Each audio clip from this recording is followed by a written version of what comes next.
সাফল্য পেয়েছে, তুমি হিংসা করো না, নিজে চেষ্টা করো বারবার, সাফল্যতার কাছে তুমি পৌঁছাতে পারবে।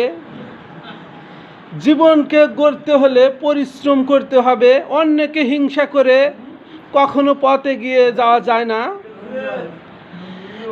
জীবনের সময়টা এদিক ওদিক নষ্ট না করে জীবনকে সুন্দর করে সাজাও, সেই পথে হাঁটতে হবে। বারবার জীবন যুদ্ধে তুমি হোঁচট খাবে, তবু তোমাকে এগিয়ে যেতে হবে।